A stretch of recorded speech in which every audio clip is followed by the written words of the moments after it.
and it hit at the worst. It's the worst possible storm. We think now it's a 1 in 1,000 year flood, not 1 in 500 years or 100 years. This was not foreseeable. Well, how do you react to these people? I try not to Okay. because I try to keep my anger tempered because right now I'm hugging people. If you had sirens, a cacophony of sirens going down the river, um, and if people, when they check into the campground, they get it in their lease notice for their space or their cabin that says, if you hear an alarm or siren, immediately go to high ground. Immediately. This is Unshaken and Unafraid with Joe Pags. As I told you, I live in Comal County, Texas, not far from the Guadalupe River. We are safe. My family is safe. A lot of Texas is still trying to figure out what the heck happened. A lot of the nation is saying the wrong things about exactly what the response was. What I do know is our Lieutenant Governor, Dan Patrick, was there on scene almost immediately, and I've got him on the line right now. Dan, I appreciate you coming on. It's a troubling time. I know that you're busy. Thanks for making the time today. Yes, sir, Joe. I saw you there almost immediately, and I saw the reaction that you should have had and that you were there to support those who were in need, rescuing people as we could, get all the assets ready as you do. You were the acting governor because I think Governor Abbott was not available. Just tell me, if you don't mind, exactly when you got the call that this thing is the worst of the worst and it was probably not going to get better anytime soon. Very early that morning on July 4th, my phone rang, and I was informed of what had happened at 4 or 5 in the morning. And so the first thing I needed to do was get to Austin, get to our emergency center, our we call it the SOC, State Operations Center, and be briefed by every department. And the next thing was to then get to get to Kerrville and get on the ground. We have the best, it's called TDEM, Texas Department of Emergency Management, run by Nim Kidd through A&M University. It's the best in the country. We poured billions of dollars into building it up, quite frankly, over the years. And so I knew they were already heading that way. In fact, I discovered, Joe, that morning, once I got to Austin, they had actually put assets there because of the forecast. And I'm not going to go back and kind of second guess or look at what happened the time for that. But it was clear that the weather forecast on Thursday, we have a 10 a.m. call, Joe, every day, a weather for the entire state. You know, hundreds of cities, counties, everyone can plug in and listen in who are in government.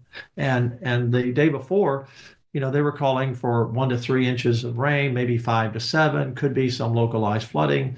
But to be careful, we pre-position some assets that day, because if, you know, people listening outside of Texas, Joe, to your show and watching, they may not have a sense of this, but from Sonora, Texas to Waco, which was kind of the width of the storm, is 250 miles. And from San Angelo to Kerrville and down where you live, it's 150 to 200 miles. So you had this big area, and the heavy rains, first of all, it doubled instead of 5 to 7 inches, but it doubled, and it hit at the worst. It's the worst possible storm. We think now it's a 1 in 1,000 year flood, not 1 in 500 years or 100 years. It hit the worst possible place at the worst possible time for when everyone's sleeping in the most vulnerable area over this Camp Mystic, with 750 people, and about 500 were campers from 8 to 15 or so. And there were 15 camps there are 18 camps along the Guadalupe. It turned out 3 didn't have any campers that weekend, but 15 did. And so in my mind, Joe, when I was flying to Kerrville from Austin, are we facing, and we already knew we had 23 or 24 missing at that time. Right. And the reason we knew is because Camp Mystic, and I was there yesterday to visit with the owners, the owner, the father, was swept away trying to save kids, but the adult children were running it with him and are running it now. But they did a very smart thing. They had no electricity, they had no internet, but there was a high hill where they sent a lot of girls to save the ones they saved. So one of the women who run the camp, she went up to this hill to the top just to get enough of a cell signal out to get an email out. And the email said, if you have, because they had the addresses and cell numbers of everyone, Joe, of all the kids there, of course. So if you have not heard from us, your child has been accounted for. And so that put everyone at ease if they hadn't heard from them. And then they contacted the 23 people and told them, and it grew to 27 over the next day or so, but they contacted them. So we got that information. So I knew right at that one camp that we had a catastrophe that could go into the hundreds just from the campers. The miracle was that those other 15 camps or the other 14, by the late afternoon, they had done their accounting and they weren't missing anyone. So they had done their accounting, and Camp Mystic was just in the worst possible position. You might not at the head of the water, but almost where it just dumped all this water on them. Right. So that's what I learned that first day, and we went into action. And then I went there for the first time yesterday and visited with them, as well with some family members who are still waiting for their lost ones to be found. I want to make a couple of comments. First of all, Nim Kid is amazing. You're amazing as well, because you were there immediately, and I know that you got up, you got here, and that's what people needed to see. And also helping with the coordination, and also getting a hold of the administration, I would imagine, was something that was top of mind as well. Just to let people watching and listening understand, where I live in Texas is called the Hill Country. We've got dry creek beds. In other words, they're lakes or not lakes, they're rivers or streams that are empty most of the time, because it doesn't rain all that much here. When you get this much rain, and I had a meteorologist on yesterday, Dan, you already know this, it dumped billions of gallons of water all at once. And when you've got billions of gallons of water, nobody has expected a surge in that in the Guadalupe River of 27 feet. Nobody saw that coming. It hadn't happened since the late 1980s. We had a big flood in 1998, but it wasn't anything like this. So we don't expect that it's going to be like this when you have a forecast of 1 to 4 inches, maybe 4 to 7. Yes. Then it turns out being a whole lot more than that. People are making the allegation that we should have known. It's unknowable. Weather forecasting is not very precise. It's better now than it used to be, but nobody saw this coming. Literally nobody. So when you hear people casting blame, like Texas wasn't ready, like Doge did something stupid, what reaction do you have initially? I see people on social media today literally dancing on these people's graves, Dan, as there's no right to do that. What you did was exactly what we expect the lieutenant governor to do. What Nim Kid was exactly what we wanted him to do. What the rescuers did, we got one guy rescued 165 people. That's exactly what we expect him to do. This was not foreseeable. Well, how do you react to these people? I try not to, because I try to keep my anger tempered, because right now I'm hugging people. Right now I'm trying to help people. I met with some of the families that we still had, and these numbers changed by the time we finish this interview. The numbers will have changed, but as of yesterday, we still had, I think, 41 missing that we knew names of. And by the way, Joe, we've had entire families wiped out. I know of 2 families, that the mother, the father, and 3 children. And we've had several entire families wiped out. Just horrible. Just sad stories and any loss, but so we knew they were missing, and that's our focus right now as we search. The first search you do is like a fireman going into a house that's burning. They run in there and do a quick search. Is there anybody here I can get out right now? Right. And then you go back later and you bring in someone different, because the first person may say, well, I already looked over there, but then you bring in the second team. So that's where we are now. And the water has gone down now. Heavy rains today again, potentially. Right. And it may go up, but we were able to see more because some of that brush was under the water line. So we're doing that second search.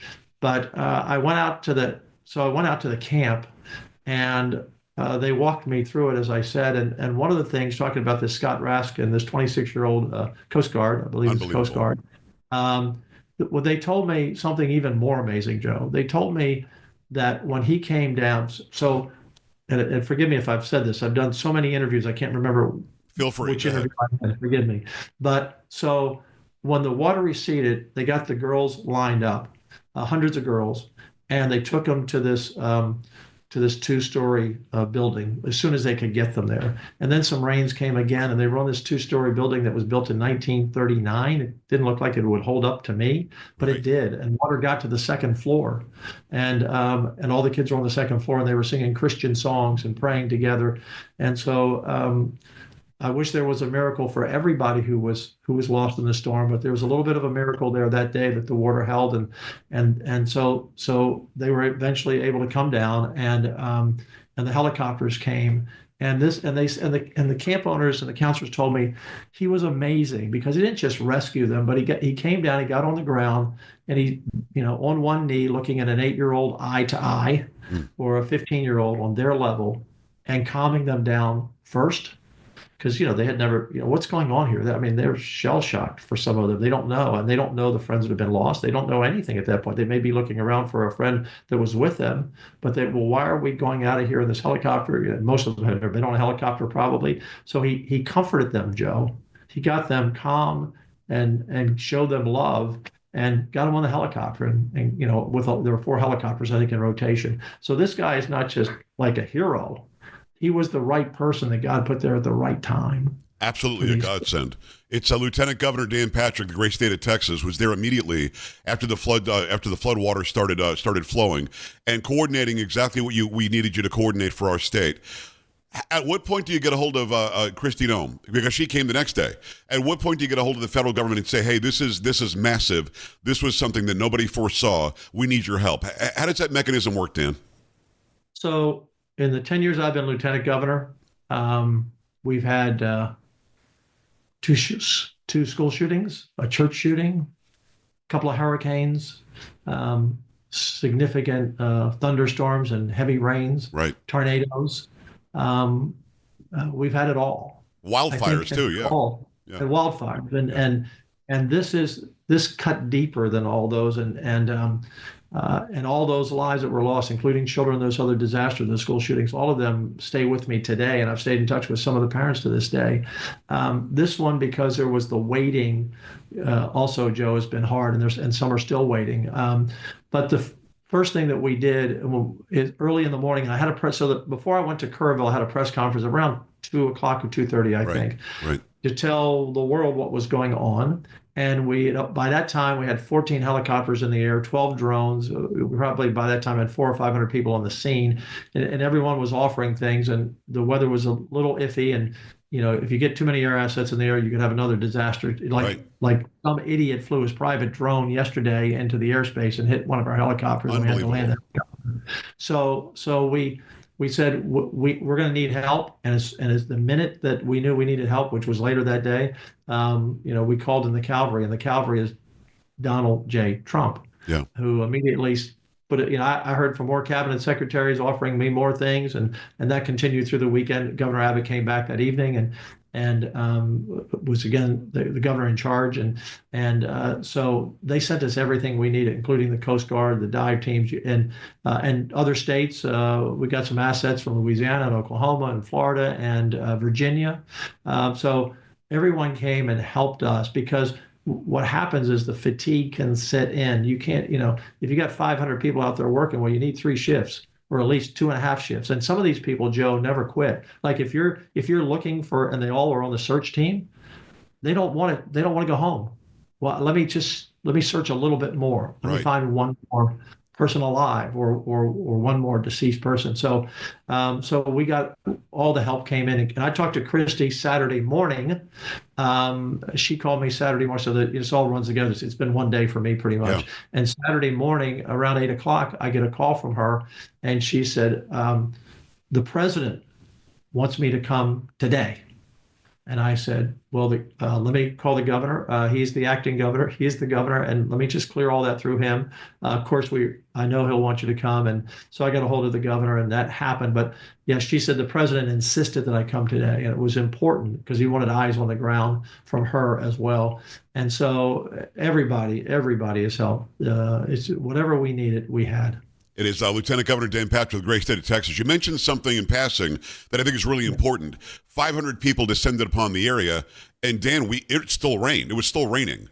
And the potential, like you said, for more tragedy was there. These people put life and limb on the line to save people, to find people, to figure out exactly how they could help. But then you had to feed them all, and they had to have a place to lay their head for a second. It's a massive undertaking when you got something that is, like you said, a 1,000-year storm. How prepared do you think you were? I mean, it looked as though I haven't heard any stories of rescuers being in trouble themselves. I haven't heard any stories of people going hungry. I know that H-E-B mobilized 18-wheelers almost immediately, which is our big grocery store chain here in Texas. Just talk about that. Must have been an unbelievable action that was put into place, and it seemed to have worked the best it possibly could have.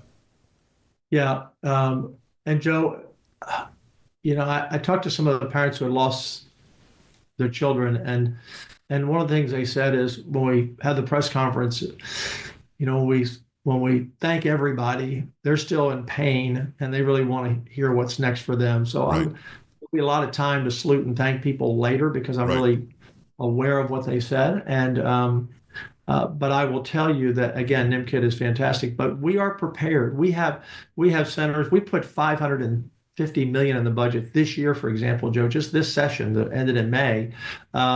That's buying our own planes to drop water on fires, buying $60 million for drones, opening up more emergency centers where we have all the equipment ready. We want to be in Texas within 2 to 3 hours of any disaster. And what I mean by that is that we have people staged, equipment staged and ready to go and head to where the fight is against Mother Nature. That's what we want to do. And so in this case, NIM started getting out equipment on the day before, and the people were ready, and the people respond, and so they were there.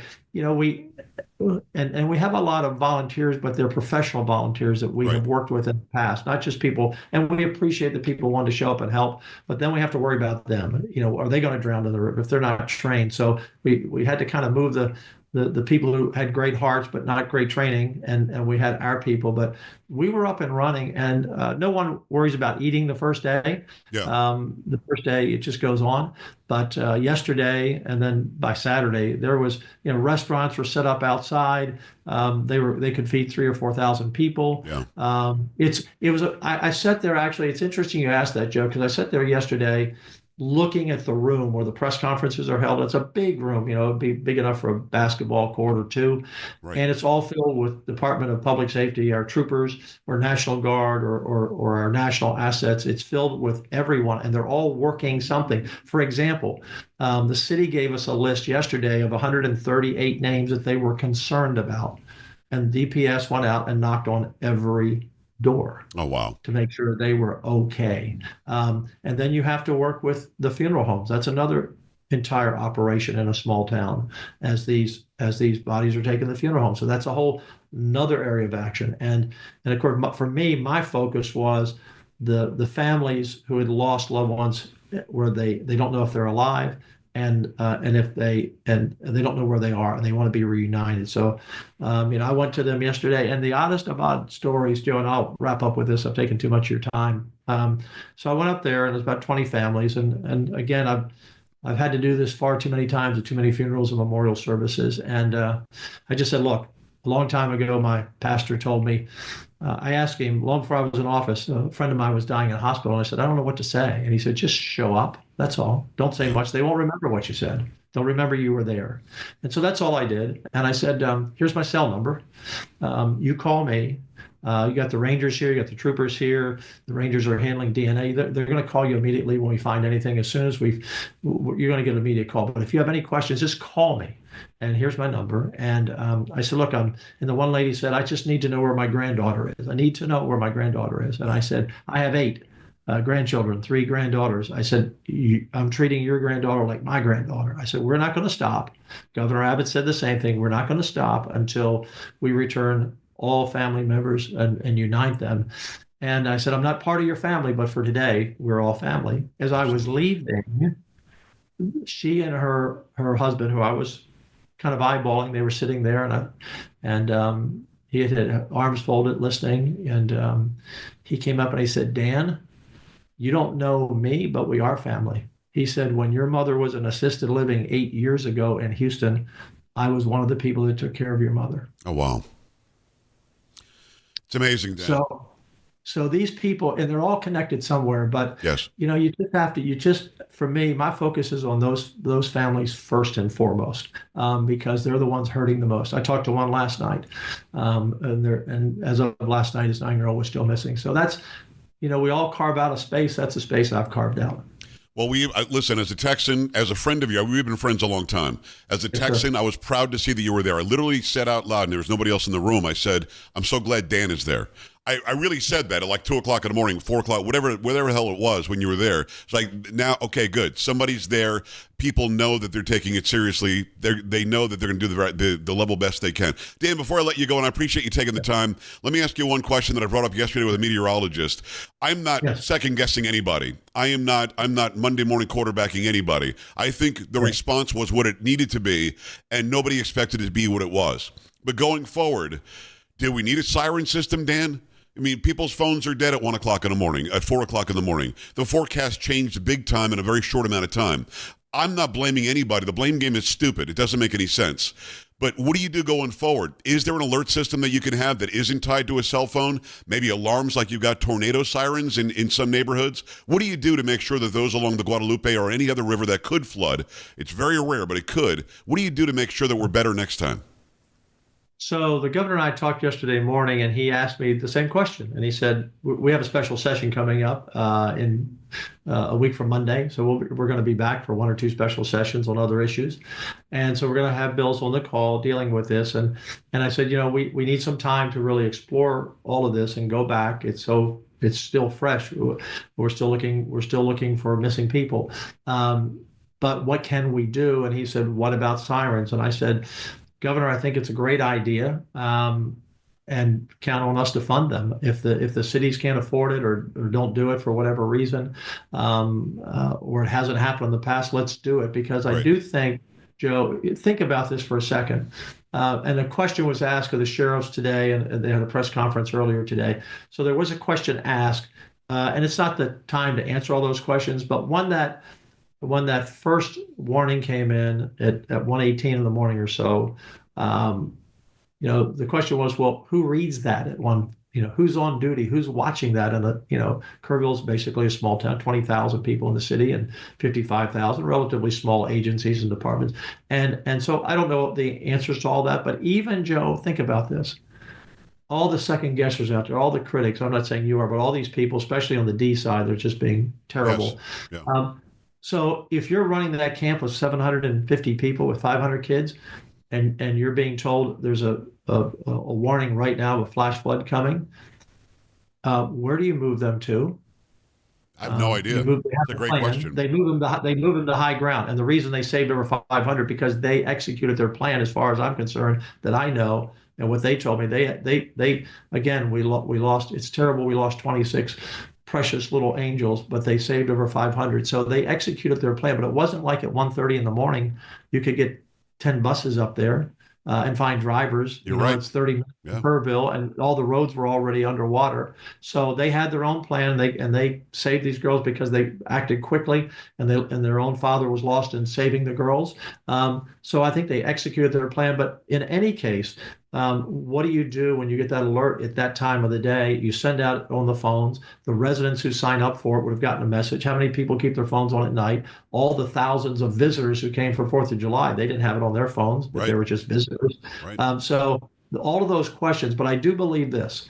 I believe if we had sirens, which I compared yesterday to what the Israelis hear when a missile is coming in from Iran, if you had sirens, a cacophony of sirens going down the river, and if people, when they check into the campground, they get it in their lease notice for their space or their cabin that says, if you hear an alarm or siren, immediately go to high ground, immediately, take no time to take anything, immediately. And all the camps have plans, but I think the sirens can't hurt. I think you're right. Yeah. Would it have made a difference in the lives that we'll never be able to go back and look at that, but I think that's at least one step that we should do and can do. And some areas of Texas have them, but the state can afford to write that check, and we ought to write that check. And I think we will. Listen, I think it's a smart move. Dan, again, let me say it again. I'm not kissing up. We're friends. What you did that day kept us together. We saw Texas come together as a community. We're still doing that right now, and we're going to continue to do that. I love that there is some thought about what do you do to prevent this next time. It's still very early. I get that. It just now happened. And I want to bring this out as loudly as I can. You did everything you possibly could, and the way the topography is in this part of Texas, if you get that much rain, this is going to happen. Knowing that going forward, something will change. But the blame game, the finger pointing, trying to make political points out of this makes me sick. And I know that as time goes by, you'll come back and we'll talk about that specifically. But you're right. Now is not the time to even give them any credence. And I appreciate you. Yeah, and Joe, thank you. It's the whole team, and them. They're the one they get all the credit, and they've done an incredible job. But when Mother Nature decides to strike, whether it's a tornado watch, it turns into a warning. You look out your backyard, as I once did, and saw it out my backyard. Yes. There's not time to do anything. Fortunately, it did not take our house, but it went over us and took a few other houses, and fortunately, no lives were lost. Right. Or where you have these flash floods. Look, we had as you know, this wasn't even a national story. About a month ago, we had a flash flood in northwest San Antonio, right, and 10 people drowned. Right. 10 people drowned. These things, again, I go back to how we opened. That one storm, the worst spot that it could have gone, where the heaviest rains fell, were right there near Camp Mystic, in the most vulnerable spot with the most vulnerable people. It could have, if it had gone 5 miles away, 6 miles away. And, someone said to me, what if they had had another hour of warning and they put everyone on a bus and took them to safety, but the storm hit there?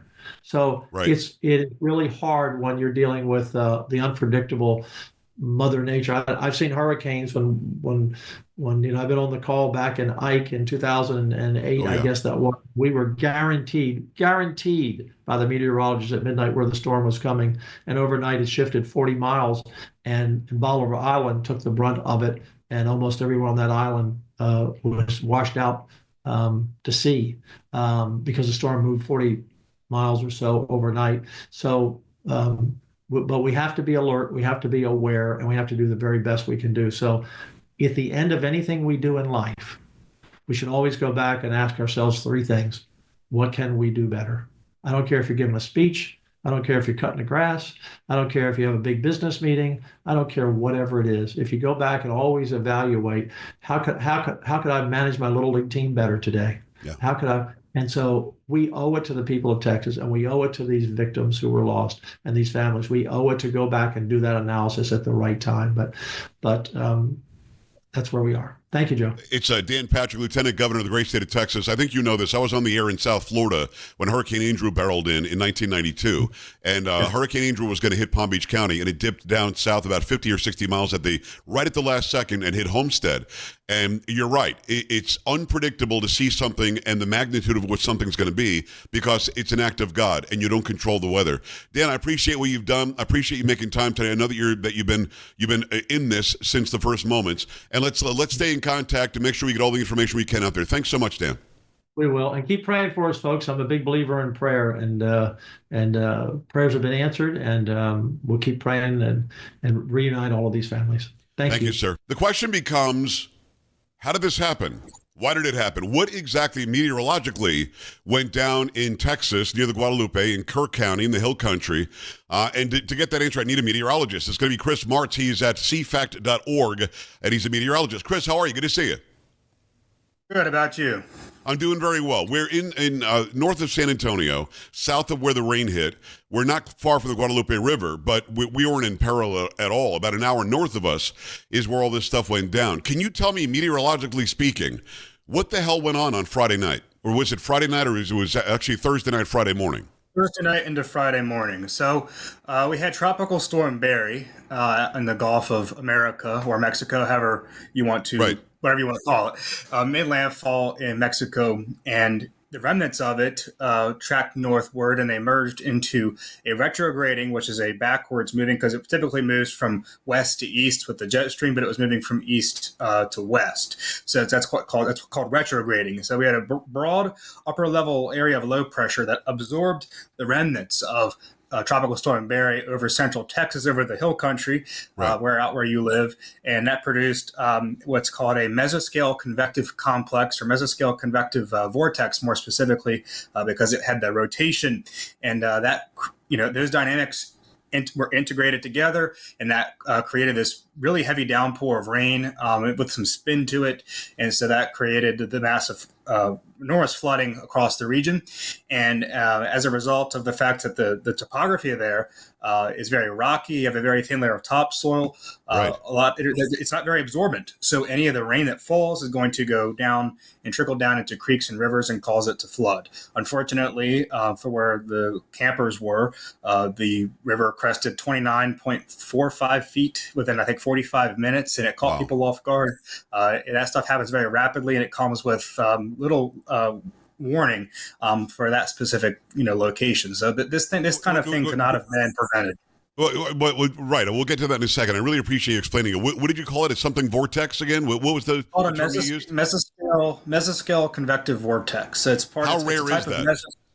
they're actually pretty common. They form all the time. It's where it's basically, so a mesoscale convective complex or a mesoscale convective system really is a group of thunderstorms that kind of organize together, and they track over the Great Plains all the time, Texas. And if they get some spin to them, they're called a mesoscale convective vortex. And so those systems, a lot of times, if they go out over the Gulf, over open water, they can actually develop into a tropical storm and become a hurricane at some point. Right. So a lot of those processes that's kind of what happened here. The problem is that a lot of computer models, especially those mesoscale ones, have a very difficult time. The processes which cause these systems to form are very poorly understood, and so models cannot capture this. This is why we saw on a lot of the modeling, maybe 3 to 6, maybe up to 8 inches of rain in some spots, leading up to this event.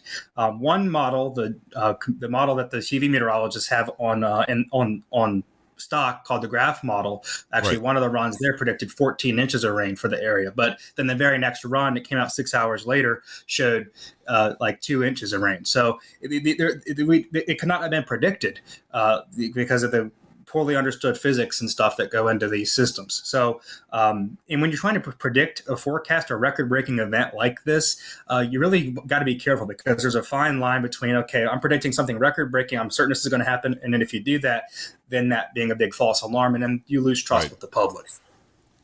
It's a precarious situation to be in for sure. It's Chris Martz, Martz, M-A-R-T-Z. Go follow him over on X. Go in. It's at Chris Martz Weather, WX, Chris Martz, M-A-R-T-Z, WX, or go to cfac.org. A lot there. I live in the area, as I said, been here 20 years. We've never seen anything like this. In fact, in a 4 or 5 year period, I'd be stunned if we got 6 inches of rain the entire time. It almost never rained here for a long time. It's been a much more, tropical season this past year, 6 months to a year, for some reason. Who knows why? But there's a creek system here because of the topography that you talked about. It's very, very hard rock. The creek system is supposed to divert and take this water into different channels. But do you know how much water it actually was they dumped within like an hour? Because you said it was 27 feet in like 45 minutes. But how much actual rainfall? Do we know the actual number?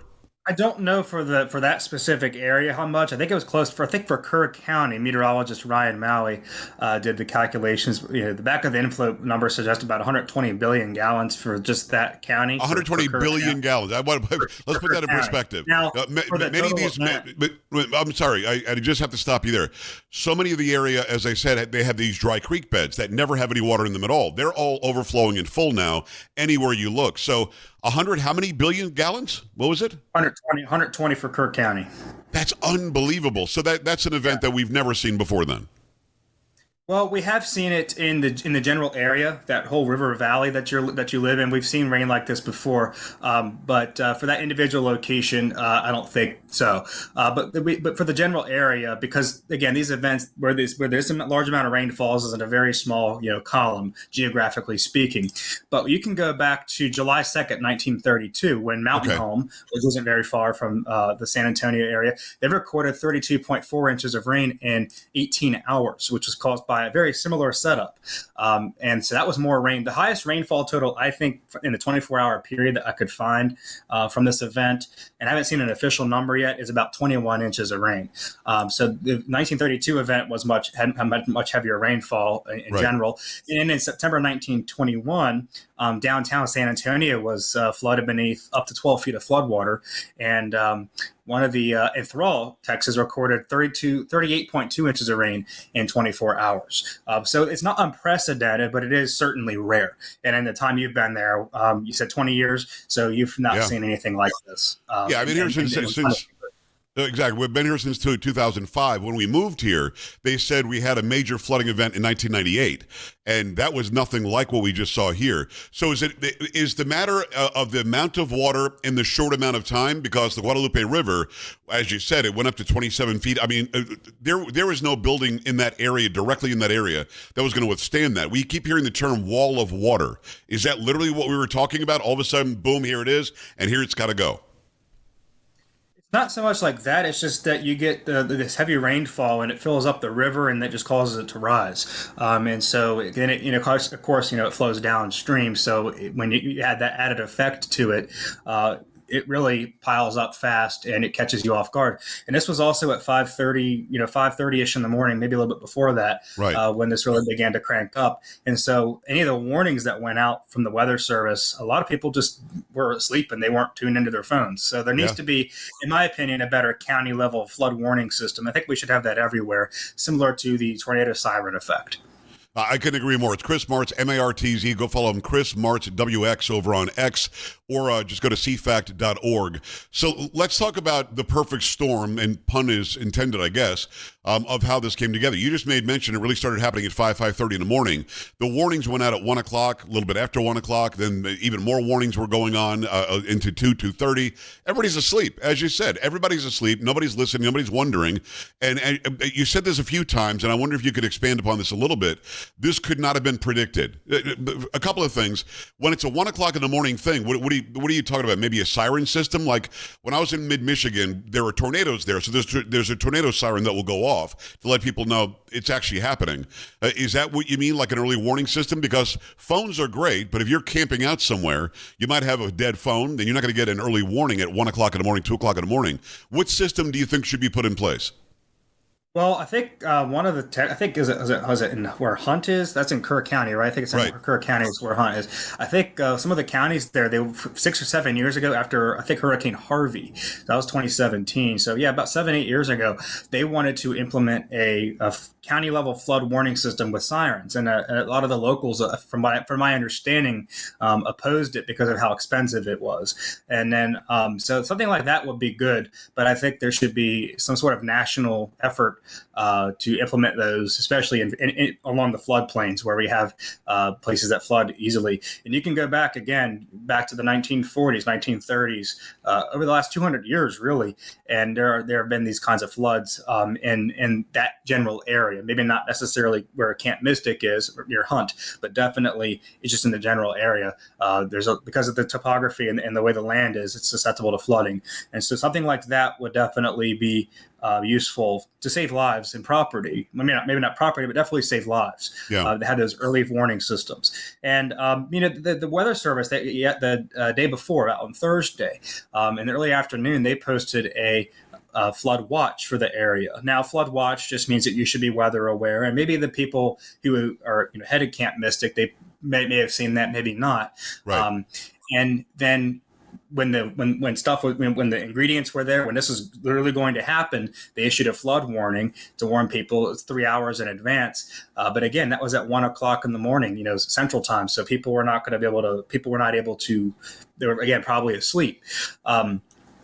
So this is something that we need to, be more. This is a lesson learned that we need to be more proactive in figuring out ways to, try and prevent something like this from happening again.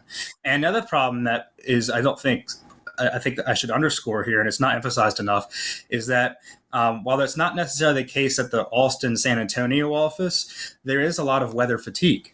People have a lot of some National Weather Service offices, like Sterling, which is Virginia, which is my nearest one, and also Mount Holly, New Jersey, which is for the Philadelphia area in Pennsylvania and New Jersey. They have sometimes issued flood warnings, repeatedly that have been false alarms. And so if you keep doing that, you keep crying wolf, people are not going to take you as seriously. So this goes back to my point originally, where if you're forecasting something that's record breaking, like a record breaking flood or something, you got to be sure that that's going to happen, because if you don't, if it doesn't happen, you're going to lose credibility. So being a meteorologist that's in the operational forecasting sector, it's a very tough job, and it's very stressful.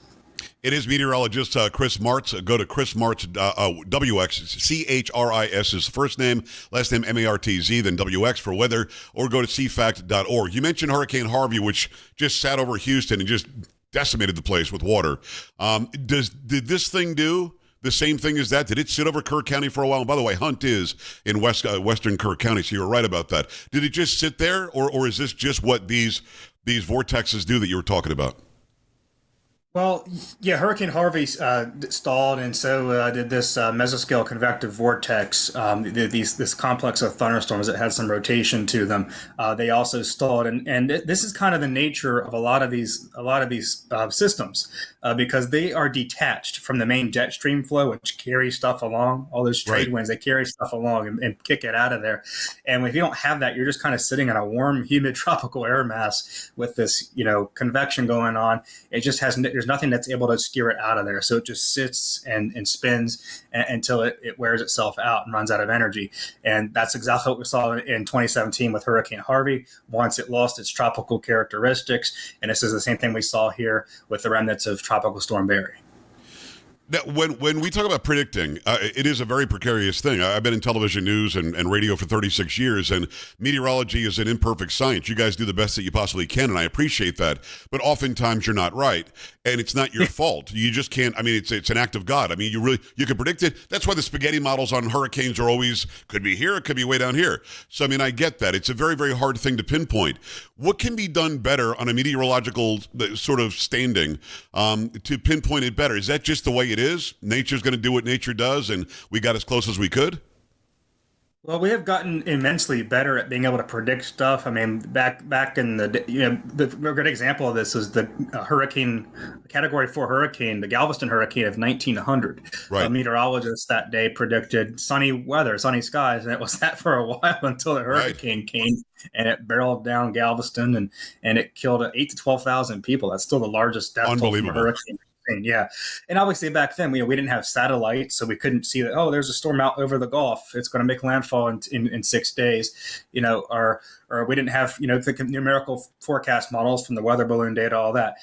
So we've gotten immensely better at doing it, but I don't think it's ever going to be able to be, perfected to the point where we're certain that this is going to happen, especially with systems like this. I mean, the remnants. It's one thing to predict where a hurricane's going to track. That's pretty easy to do. Within even down to 50 miles, you can do pretty well with that today, even out 7 days or so. But the one problem is that when you have like these thunderstorm complexes that form, they form due to spots of positive buoyancy in the atmosphere, where the air is a little bit warmer, because warm air rises, like your attic is really warm. So you get the sun shining down, it heats the ground up, and some surfaces heat faster than others, like asphalt's going to heat faster than and air over it than air over grass. So you get that positive buoyancy, the air is going to rise. And where that exactly happens and where it doesn't is very difficult to pinpoint on models. And I don't think we're ever going to really be able to nail that down with perfection. We can get better, but it's going to get the progress is going to be incredibly smaller as time goes on, because there's only going to be so much computing power and physical processes that we can understand. I grew up in South Florida, Chris, so we had hurricanes all the time. I remember playing football in the middle of Hurricane David in 1978 or something. It was the eye of the storm, and it was just very, very calm. And then Hurricane David wasn't as big and bad as it could have been. I've covered George. I've covered Charlie. I've covered everything that went through the middle of Florida. Because Florida, by and large, is below sea level and it's flat, you can, I would guess, better predict what's going to happen when it gets over that small piece of land. Is it a really different challenge for a meteorologist to predict something over a gigantic landmass like Texas? And what I mean is, Houston gets hurricanes because it's right on the water. We're here in the San Antonio area, and then the hill country, certainly, it's all landlocked. So is it a harder job to predict something meteorologically because of the topography here and because you don't really know what's going to happen? Like, again, Florida, flat. Yeah, I was on the air during Hurricane Andrew. When that came through, we knew it ended up going south of where we thought, but only by 50 or 60 miles. Is it harder to predict it here because of the way Texas is built?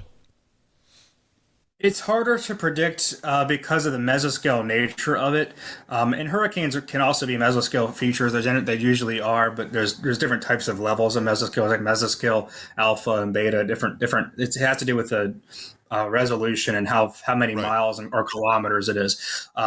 So we're talking about these kinds of, and again, these are like, there's thunderstorms and stuff. When you have also the orographic enhancement of it, which can happen over parts of Texas where it's a little bit rockier, a little bit more mountainous. And the same thing would happen in Helene back in the Carolinas last year in Northeast Georgia. That orographic enhancement, or just a little bit of lifting air over a little bit of sloped terrain and stuff, including over Texas, the models really do not capture that well at all. And we're going to have, I think, higher resolution modeling to be able to do that better. But it's going to requires a lot of money, taxpayer money, because a lot of these models that are the U.S. models are taxpayer funded, like the GFS, which is a more global scale model. But then you have like high resolution rapid refresh HRRR and the North American mesoscale model, the NAM. So it's those models are going to have to factor in those topography changes, because that's a significant player in how much if you lift air over a mountain, it's going to cool and condense the same way as it just rises and condenses, cools and condenses. So so to your point, it can be much harder over land to predict this kind of thing. It's Chris Martz. Go follow him, Chris, MartzWX, over on X. CFAC.org is the website. Chris, fascinating stuff. I appreciate you just coming on, giving us the science, and letting us know what was going on. Let's get together again. I really appreciate the time. Absolutely. Thanks for having me on. All right, we appreciate you. We're back after this. Stay right here.